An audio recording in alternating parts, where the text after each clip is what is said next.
so great to be here. Good to see you guys. Look at you guys, man. You're a good-looking group. This is awesome. Well, I already got in trouble when I walked in the room. My mom's like, "You didn't call me." So I got busted. For these who don't know, that's my mom over there. So. And that man in the back is my dad. So the Jim and Carol go. And, funny side story before I start. When I got into real estate, I remember calling them all day, every day. What about this? What about this? What about this? I have a question about the lockbox. How to use the MLS? I think after like 3 weeks, my mom said, "You're wearing me out. Like, I'm exhausted." She goes, "How could anybody have this many questions?" But I am definitely one to like take immediate action, like to get it done. Like, I think in Hawaii, Monday I was in Hawaii. I was with Chris Okamura, and it's like, we need to do a meeting next month with Nate Butcher. He was at P-Card and he killed it. How'd Nate do last month? And he goes, "Oh, yeah, I'll make that happen." I just picked the phone. I'm like, "Nate, can you come to Hawaii?" "Yeah, man, I'll be in Hawaii." "Okay, boom, here, talk to Nate." I get the phone, he goes, "Man, you don't waste any time." Like the principle, write this down, of massive action, of taking immediate action and taking math. Like, I just do it now. Go. If you think about it, do it, if it's a good thing. And a lot of people just stay in their head.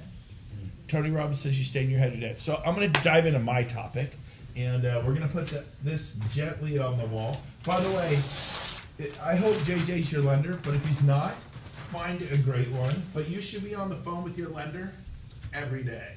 If you're at an open house and you're really connecting with someone, and they go, "Have you talked to your lender yet?" He goes, "Yeah, I talked to my lender." I go, "Oh, when did you talk to your lender?" And they go, "About 4 months ago."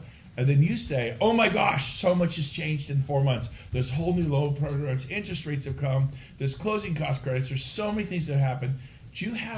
I want you to talk to my lender." "Well, we love our lender. He's done the loan for my parents, my sisters, us." I got it. But I'm telling you, he's the number one lender in all of Sacramento. His rates are usually a quarter point less. His closing costs are usually $3,000 or $4,000 less. What if you saw $3,000 on the sidewalk? Would you kick it or pick it up? Like, well, I'd pick it up. I go, would you genuinely be excited? Like, literally one day I was at the park and cash was blowing across the park, like $20 bills and $10 bills. But I was a grown man going boom, boom, boom, boom, like picking up, like, and I don't know, it's like $180. I'm looking around, there's nobody around. I'm like, yeah, score. I was pumped over $180. Okay, so here's the deal.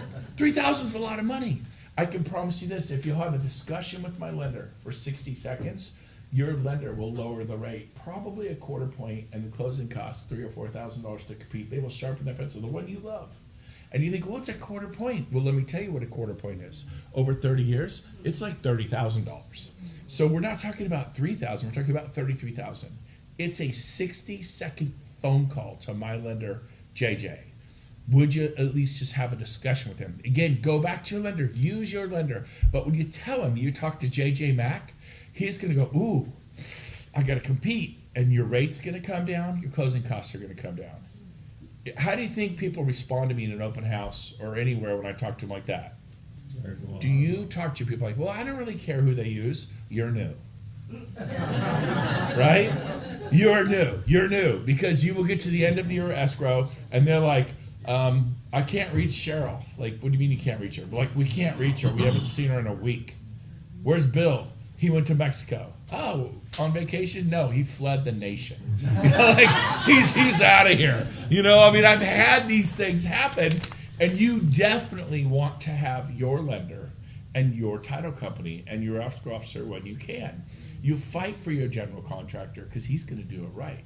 You fight for your painter. And they're not perfect, and when they do it wrong, they'll fix it. You fight for your home inspector. They miss something, they fix it, right? And when they go find one, and they're like, they miss it, tough. But when they use mine, and I go, "You missed this." He's, "Yeah, I missed it. I'm going to fix that window. Don't worry, I got it. I'm going to go fix the hot water here, and I'll strap it myself."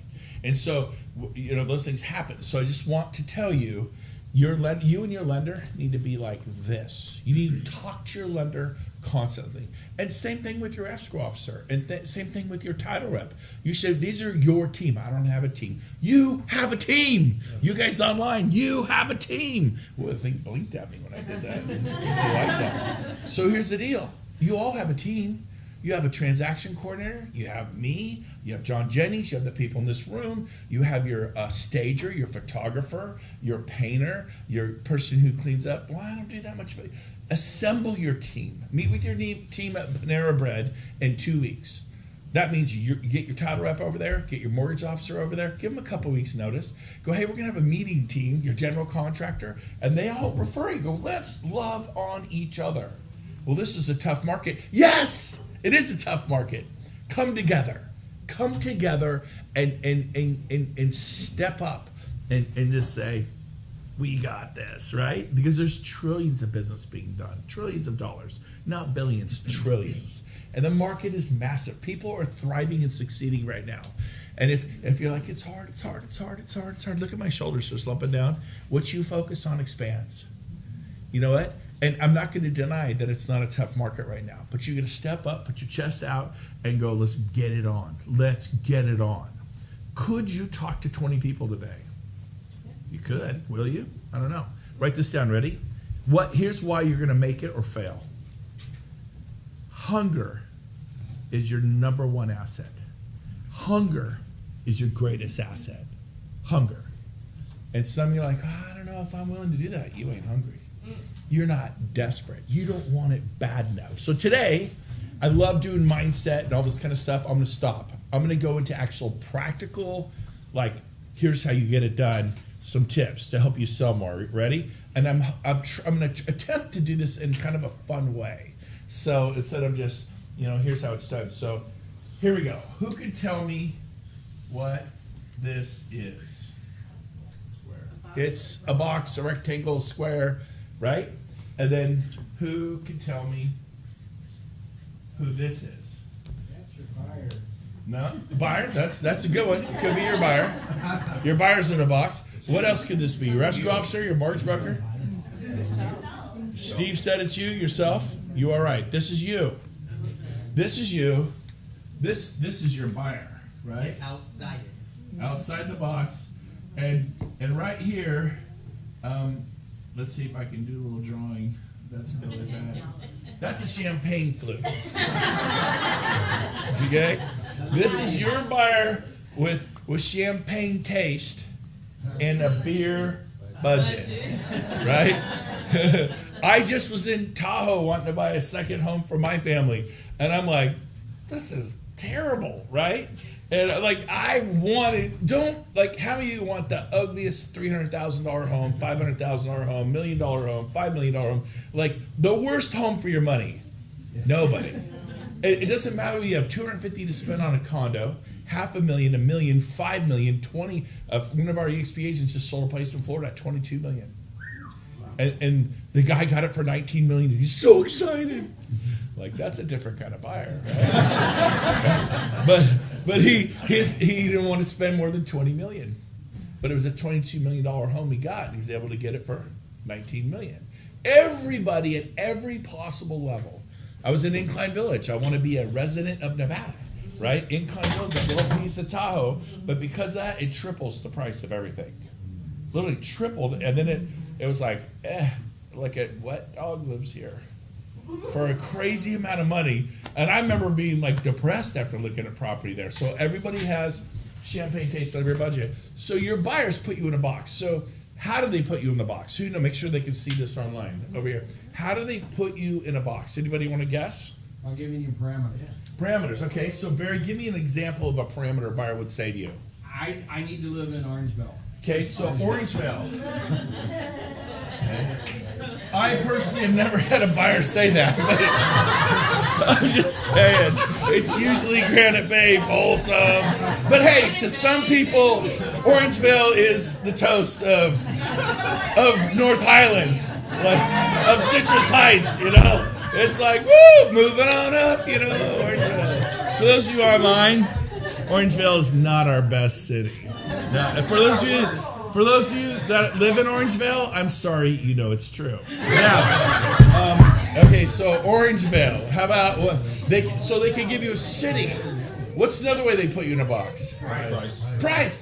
It's got to be no more than $500K, no more than $750K, no more than $1 million Do not show me anything over $1 million.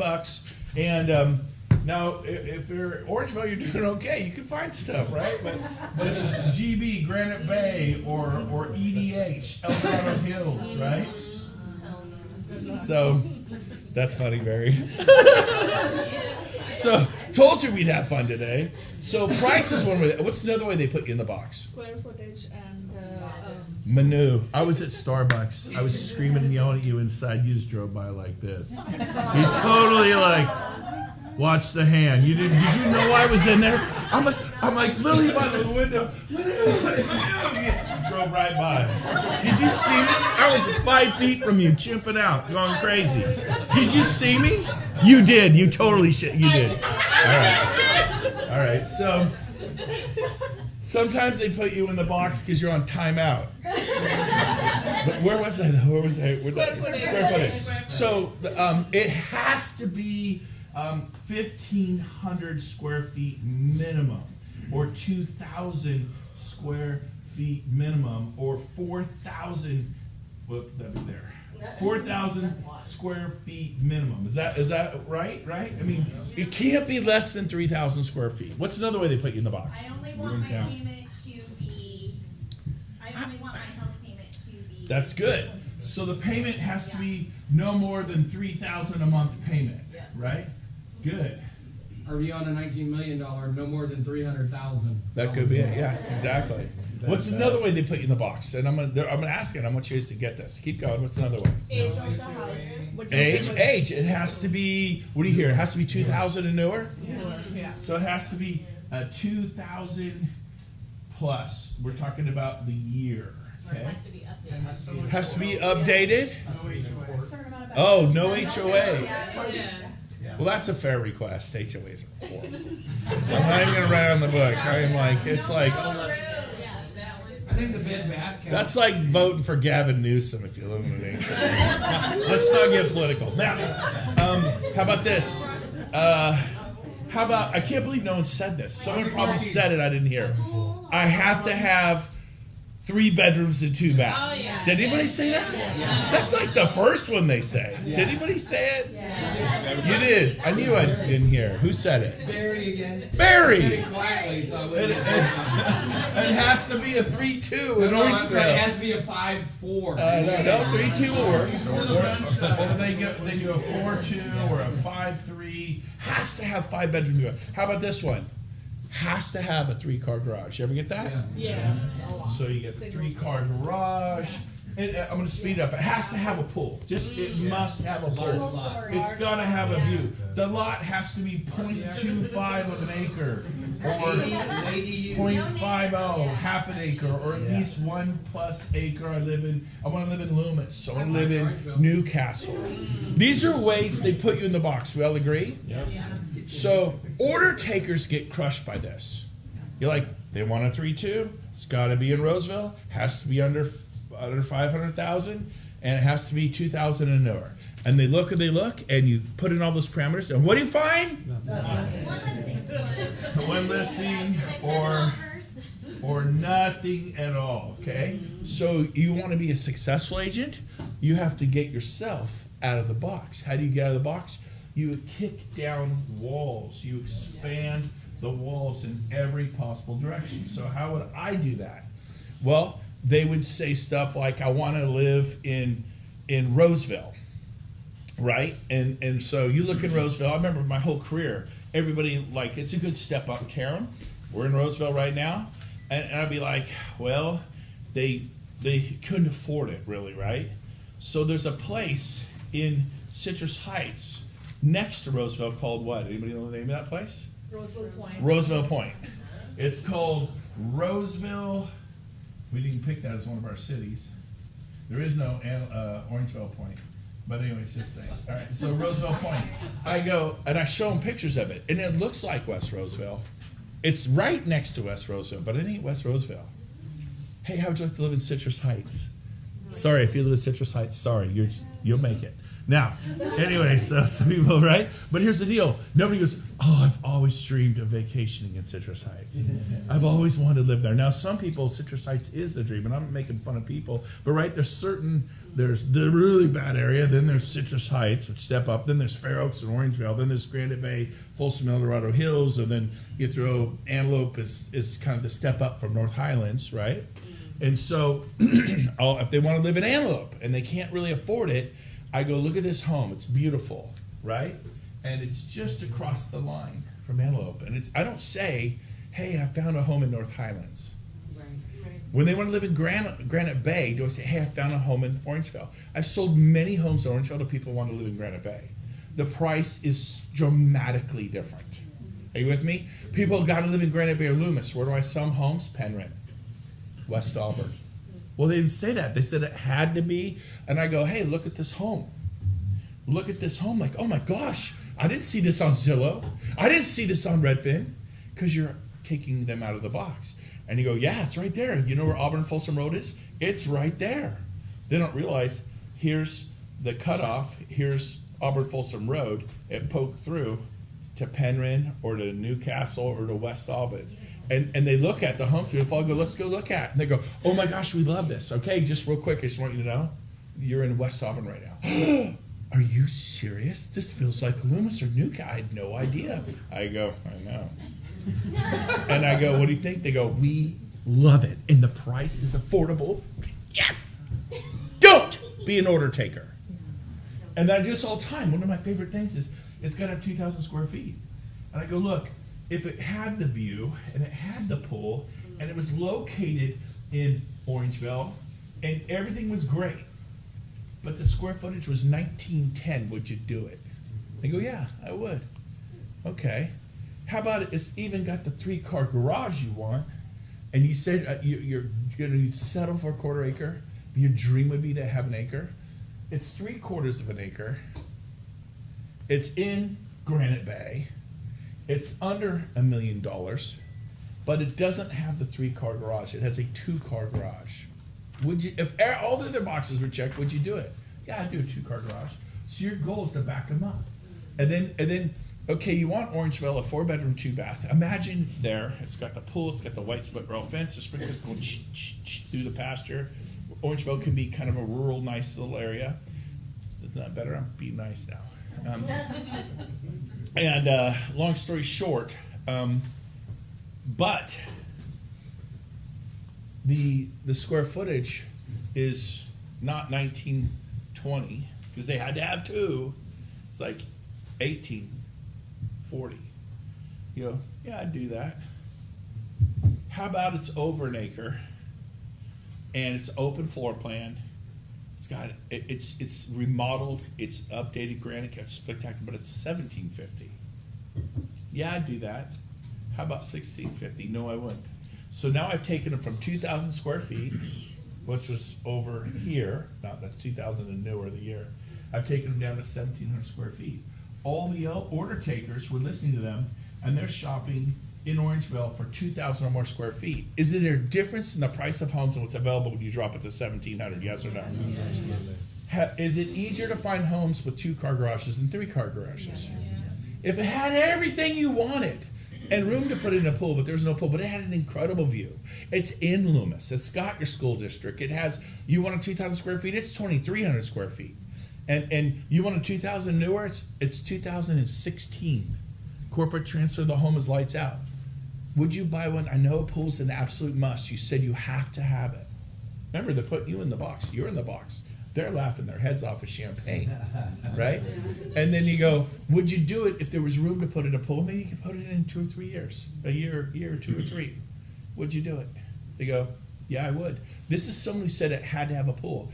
Is it easy? If you got rid of that parameter, are there more homes to show them? Yes or no? Yes. So now you get rid of the pool.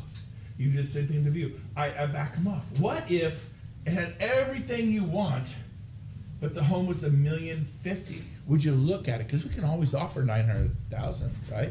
Keep it under $1 million. Yes, I would. That person.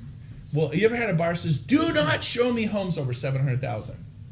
I got it all the time. Don't show me homes over $1.5 million. Do not show me anything over 300,000. I don't want to be tempted. But you're looking and there's nothing to show them. It's an inventory issue, correct? Yep.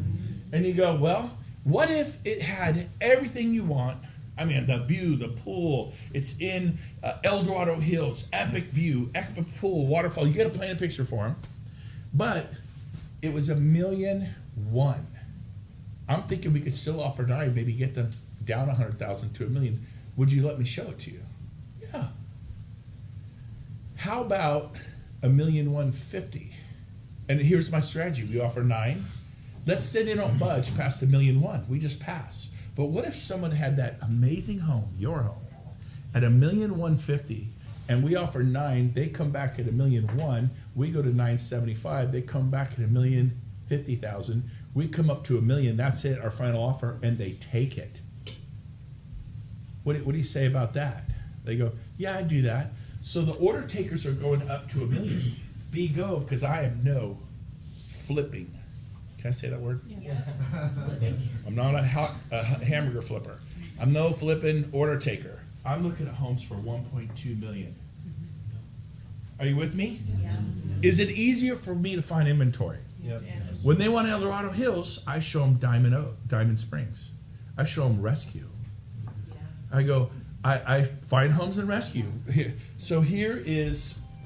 Here's El Dorado Hills, and here's Rescue. It's a little tiny town next to Rescue. What's Penryn? A little tiny nothing that looks like Loomis. They want Loomis, but you show them Penryn. They want Newcastle, and you try to make them happy. You guys got to get. Are you getting this? Absolutely. But you show them West Auburn. You like? I had no idea. Yes.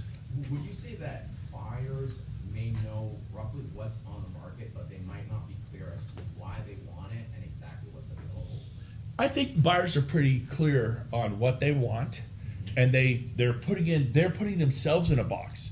I remember homes I bought over the years. I go up to right, like I have a certain threshold for what I want to buy in Tahoe, and I didn't allow them to show me my stuff above, and I was depressed with what I saw for what I thought I would get, right? And so it is your job to go when you're all done. Even when you do this, sometimes I'll get you, Drew. Sometimes you show them, they want Folsom or Great Bay, you show them Orangevale. I did that trick. Sometimes they want up to $1 million, you show them stuff up to $1.2 million. You did that trick. You do everything, and they're not tricks. First, look for exactly what they tell you. Go ahead and be in the box, right? Mm-hmm. But when there's nothing there, what do? Get out of the box! Get out of the box. Blow down these walls and earn your money. And they will be excited. I've sold some.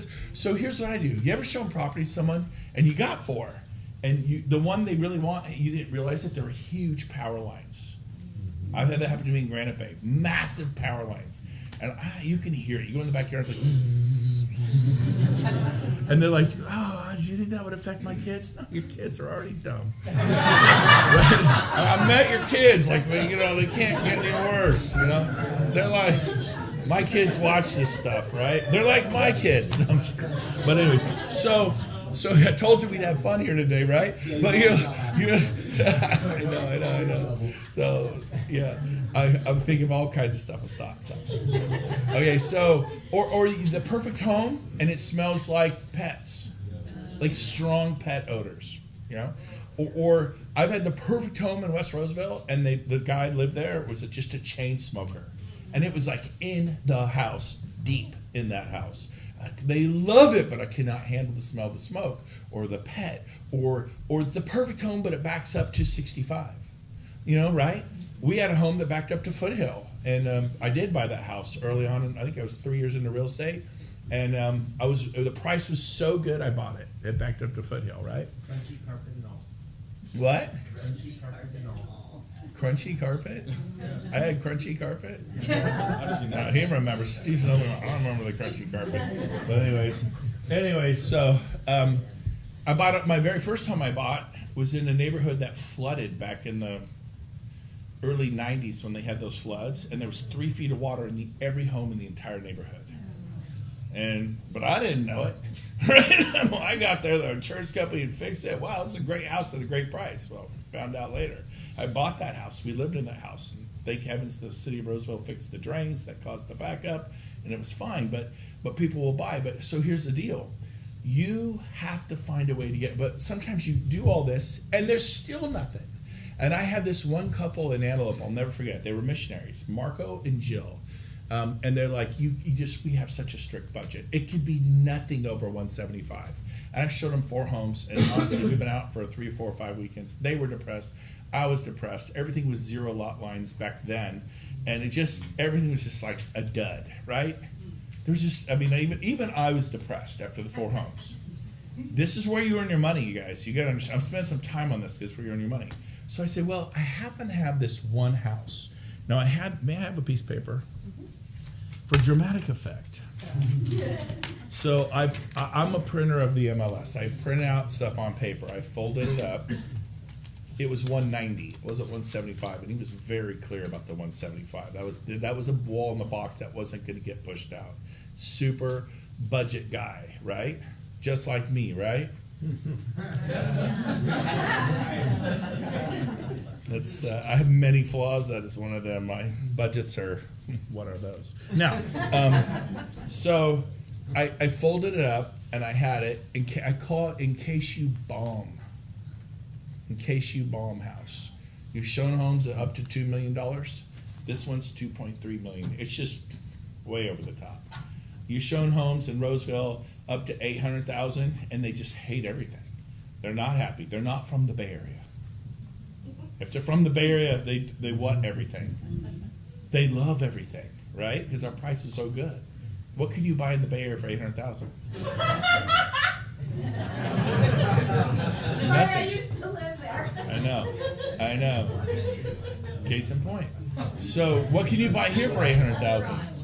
Can you get a nice home here for $800,000? Yes. Their eyes are this big, they're excited. But what if they're from here and they're frustrated the prices are up to $800,000 and they're like, is this it? So you have this. This one's 9. And you pull it out. I'm bombing. They're depressed, I'm depressed. You don't know if you're ever going to show them property again, right? I opened up with Marco and Jill. I forget this. I put my thumb over the price. And I go, what do you think of this one? I got my thumb on the price. I will show it to them, okay? But I'm not showing it to them yet. And I go, here's the house, here's the backyard, here's the pool. They're like, oh my gosh. I go, it's literally around the corner. You want to see it? Like, can we? I go, yeah.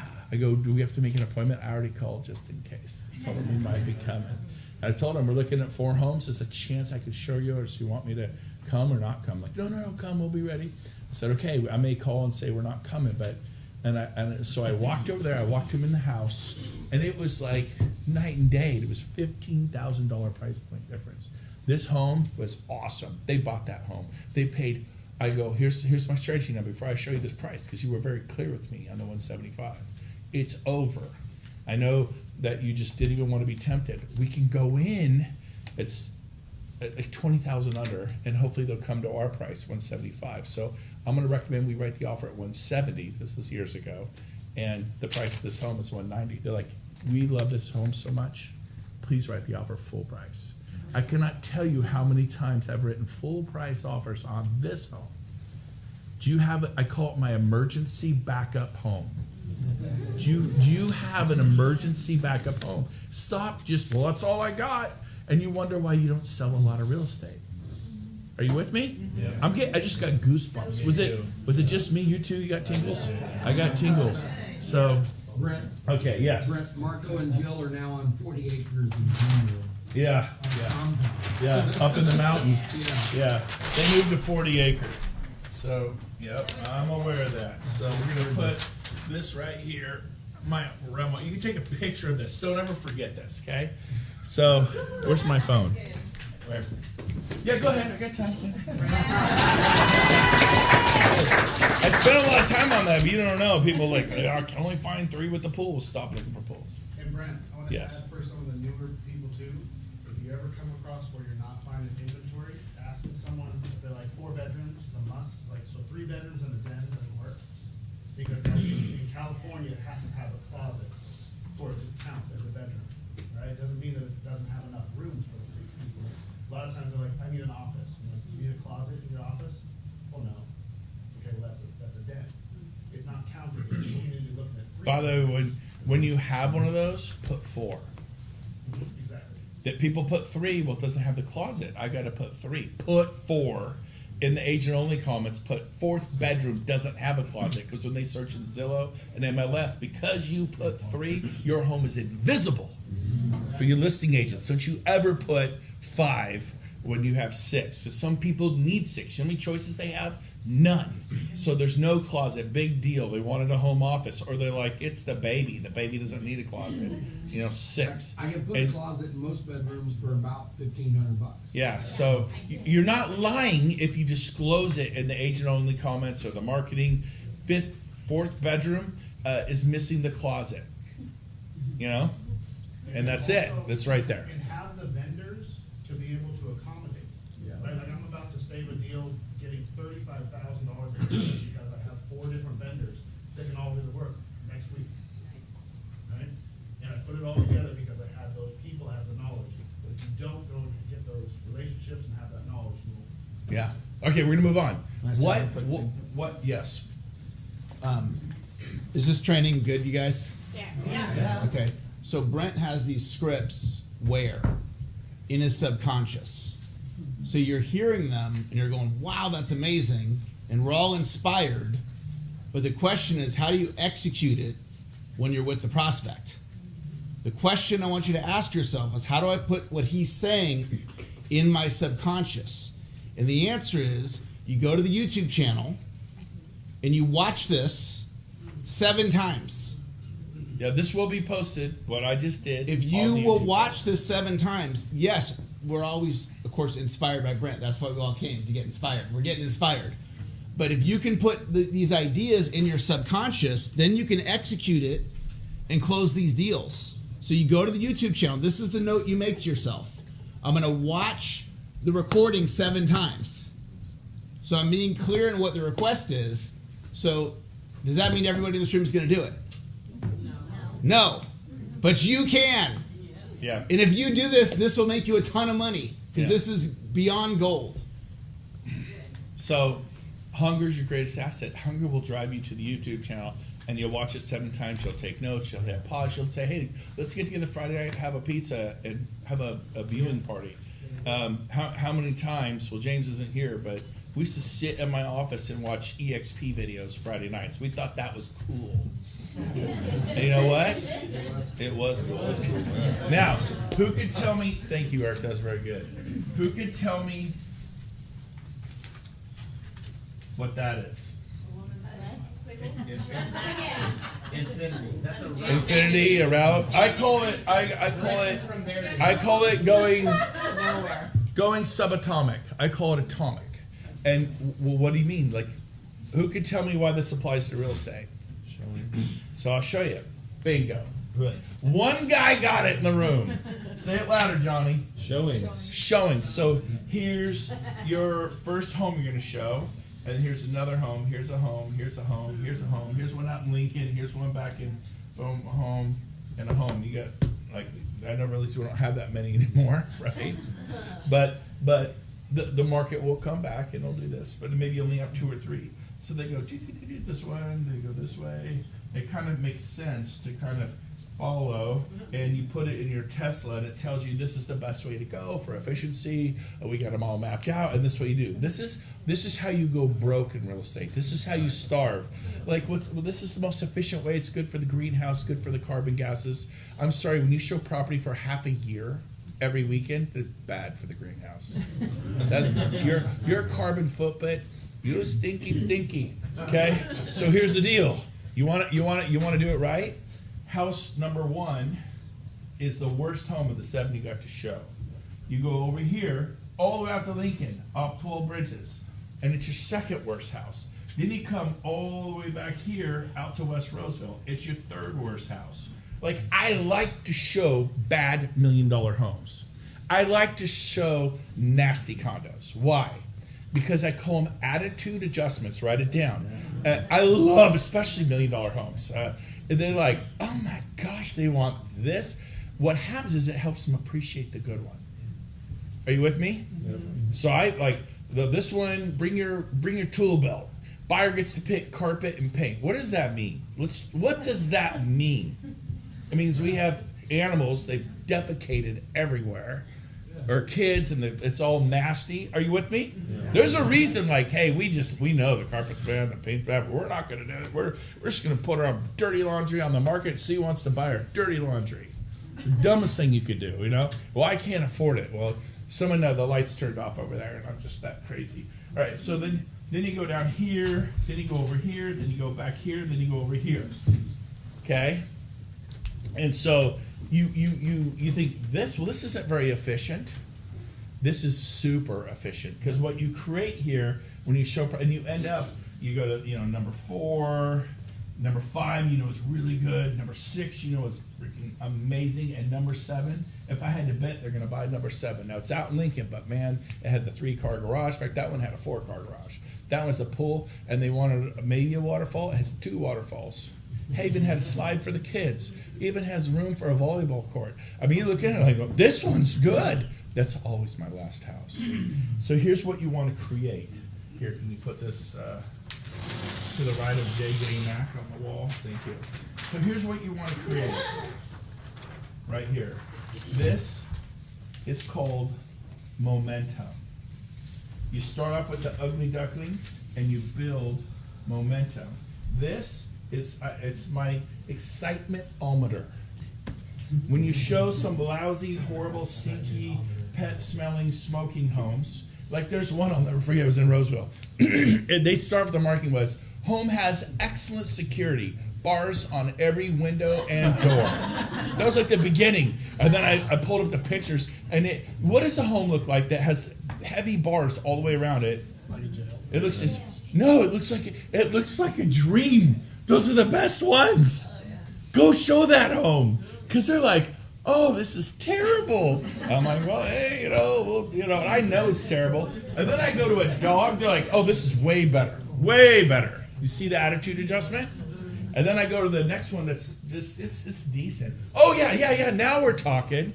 They go, this one is pretty good. They go, oh my gosh, yes. This is, oh, God. I was getting so depressed. Woo! And then we go to the next one, which is pretty good. They're like, oh, yeah. We want to make it off. I go, hold on, I got one last one. It's a little further out Lincoln, but let me show it to you. And there it is, the pool, the waterfalls, the 4-car garage, everything. It's actually priced. They're motivated sellers. And then they get there like, and people say, how do I know? You'll know. And I walk the house and I just watch their body language. I'm like a private eye. I'm over here, but I'm kind of watching them. They go, this. And I turn like, cool. I see it all the time, and I call them out. I go, guys, this is the best home we've seen times 100. They go, yeah, that's pretty good. I go, no, I saw your wife just now. She was pumped. Yeah, we're like, she's buying this house. And I'm like, so this is called momentum. Here's what you do. If you do this thing over here, and you go where you kind of do the go here, then here, then here. What's logical? I used to show a property that way too when I was new, but I'm not new. I will drive from Elk Grove to Natomas, back to Elk Grove, out to Calvine, back to Nomus, and end up in Elk Grove. That does not make sense, right? But I tell the seller, we're going to be out there around 2. And like, well, we can't show it at 2. I can only show it at 2:30. I say, that's fine.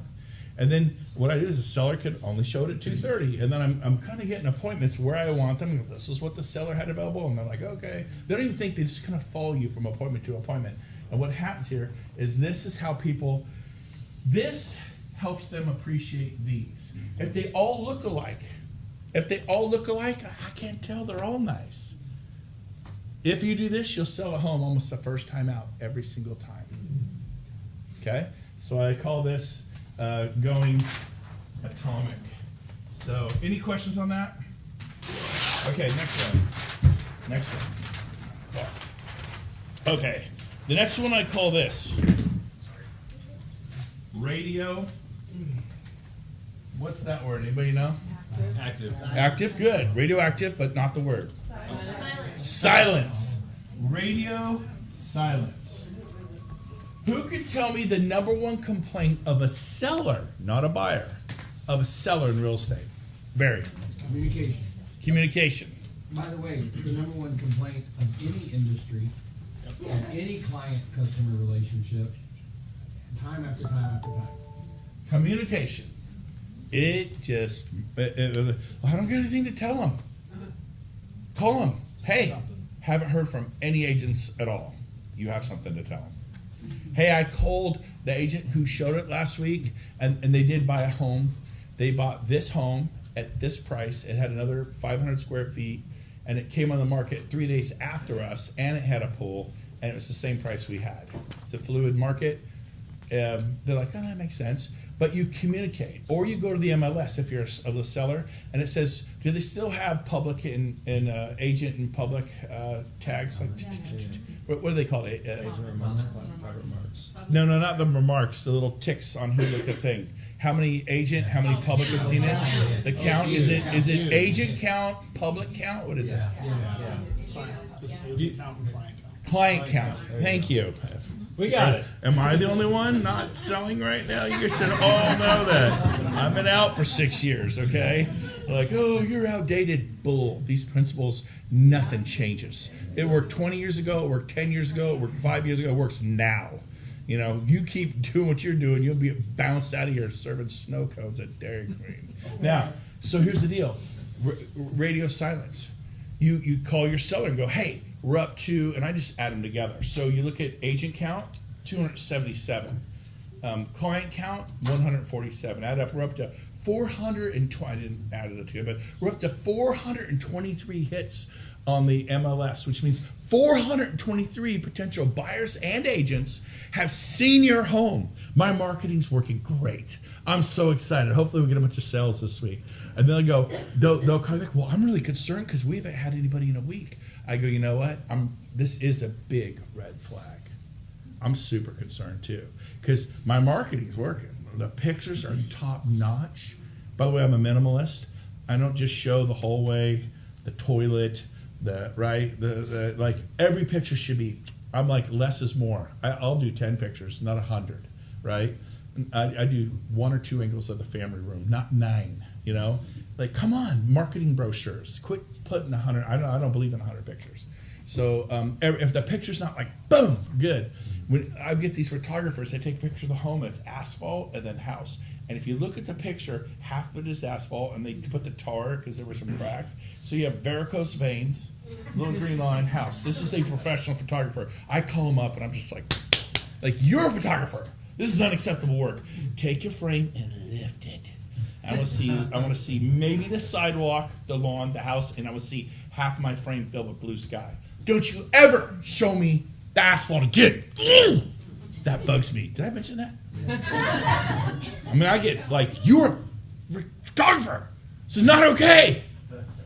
And I want 10 shots in the front. I'll pick the best one. We do 1 or 2, and then the homeowners. I'll walk through their house. Every single light has to be perfect. Every light.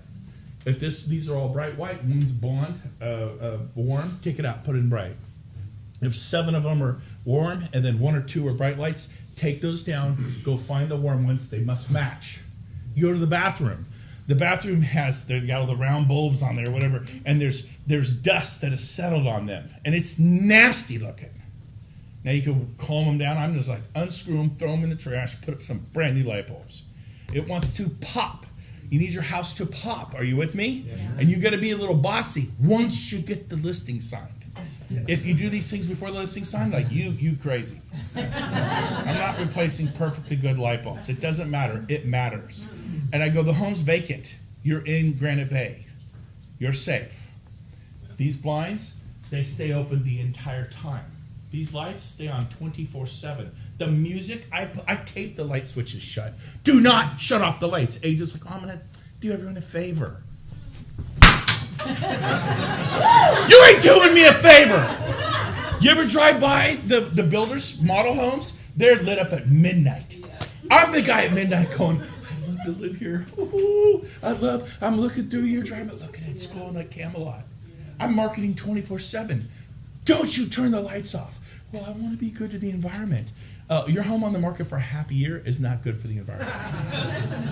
Like, I walk in, it's 100 degrees in the house because, well, it's vacant. I mean, okay, well, put it to 85. Is 85 okay? No! 85 degrees is not okay. It's 68 degrees. They come out of the heat. It's like, oh, God, it feels so good in here. Yeah. It's 68 the entire time. In the winter, it is 72, warm and toasty the entire time. The music is on. The music's on. Lights, camera, action. Quit putting stuff on the market. Get the newspaper off the roof. Get the newspaper off the neighbor's roof. Knock, knock. I go over there. Hey, I'm trying to sell the house over here. Is it cool if I get a ladder and take up I think we got 18 up there. That's got to be a record. Is it cool? Would that be okay? All right. Thank you. And by the way, I noticed your lawn's kind of, can I send my lawn guy to mow your lawn? Would that be okay? I'm into that. Okay, cool. And I noticed you have a boat that you park in your front lawn. Looks like you fish for tuna. And it's a 40-foot trawler. Very nice. You find that stuff in Orangeville and North Highlands.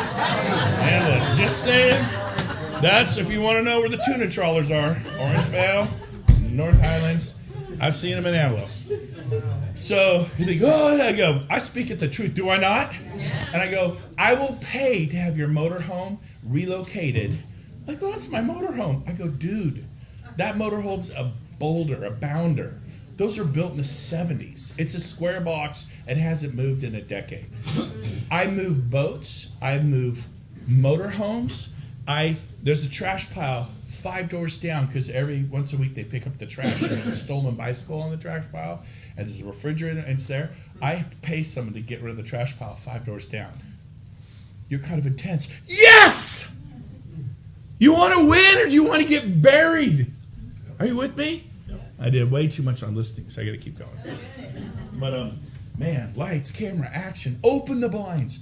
Have a lit up. Turn on the music. Put every light on, and then never go vacant. You could do a light staging: the kitchen, the family room, the master bedroom, a little bit in the bathrooms. The kitchen, the little kitchen table in the kitchen, the family room, the master bedroom. You can leave the other rooms empty if you want. But you have to do that. I don't know how to do that. Then get with someone who knows how to do this stuff, because I guarantee you it's easy to do. Radio silence. Your buyers, text them every day. Hey, working on a letter. Anything, just text them. Send them a message. Communicate with the people who wrote offers on your listing. I haven't heard from my seller. What's going on? I can't reach them. And then take away their power. You're welcome to withdraw your offer. I'm so sorry, I can't reach them. Or they said they won't look at offers till Monday night because I'm in Tahoe or Monterey, and I would say, John, tell me you refuse to look at offers till Monday night at 8. And he goes, well, I go, the longer we wait, the more offers come in. Offers have what? Babies. They have babies. And if we have multiple offers instead of bidding war and people are fighting over your home, is that going to help you or hurt you, John? Help. So I'm going to recommend you don't look at offers till 8 o'clock Monday night, okay? Okay. In fact, forbid me, say, under no will I look at this. Under no circumstance, Brent, show me any offers before 8. Now, I coached him to tell me that, but is that in his best interest? Yes.